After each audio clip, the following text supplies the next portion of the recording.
السلام علیکم ناظرین، آپ دیکھ رہے ہیں ایم آر نیوز۔ میں ہوں کنزا تنویر۔ اب تک کی تازہ ترین ہیڈ لائنز۔ کراچی پولیس نے مختلف علاقوں میں مقابلوں کے بعد 7 ڈاکوؤں کو زخمی حالت میں گرفتار کر لیا۔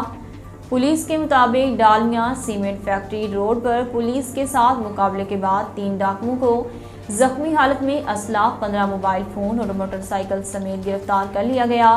گرفتار ملزمان عبداللہ حمزہ اور مصطفیٰ شاہ فیصل کالونی اور الفلاح میں ڈکیتی، اسٹریٹ کرائم اور کار لفٹنگ کی وارداتوں میں ملوث ہیں۔ ادھر پولیس نے کورنگی میں افغان بستی کے قریب مقابلے کے بعد ڈاکو کو زخمی حالت میں گرفتار کر لیا۔ ملزم کے 2 ساتھی فرار ہو گئے۔ گرفتار ملزم کی شناخت احسان کے نام سے ہوئی، جبکہ فرار ملزمان میں خالد اور طاہر شامل ہیں۔ گرفتار ملزم احسان سے اسلحہ، موبائل فون اور موٹر سائیکل برآمد کیا ہے۔ مسلم لیگ نائب صدر مریم نواز کا کہنا ہے کہ نئی حکومت انتقام نہیں، حساب لے گی۔ مریم نواز نے پارلیمنٹ ہاؤس میں مہمانوں کی گیلری میں میڈیا سے گفتگو کرتے ہوئے کہا کہ LNG، بلین ٹریز، سونامی اور دواؤں سمیت تمام سکینڈلز کا حساب لیا جائے گا۔ انہوں نے کہا کہ اللہ کا شکر ہے ملک کی جان اس نالائق ترین حکومت سے چھوٹ گئی۔ شہباز صاحب نے حکومت ابھی سنبھالی نہیں اور ملک کی ترقی شروع ہو گئی، اسٹاک مارکیٹ بڑھنے لگی اور روپے کی قدر بہتر ہونے لگی۔ بزنس کمیونٹی کو پتہ چل گیا کہ اب ملک ترقی کرے گا۔ گوجرانوالہ روڈ کے قریب کباڑیا کی دکان میں سلنڈر کی کٹائی کے دوران امونیا گیس لیک ہو گئی۔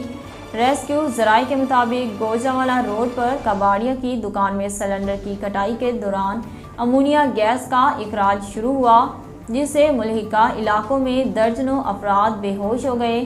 ریسکیو ذرائع کے مطابق امونیا گیس لیک ہونے سے بچوں اور خواتین سمیت 80 سے زائد افراد کی حالت غیر ہو گئی اور گیس کے اخراج سے متاثرہ ایک شخص جاں بحق ہو گیا، جبکہ متاثرہ افراد کو طبی امداد کے لیے DHQ ہسپتال منتقل کیا گیا۔ تحریک انصاف کے رہنما اور سابق وفاقی وزیر حماد اظہر کا کہنا ہے کہ موجودہ حکومت چند ہفتوں میں الیکشن کروا لے گی۔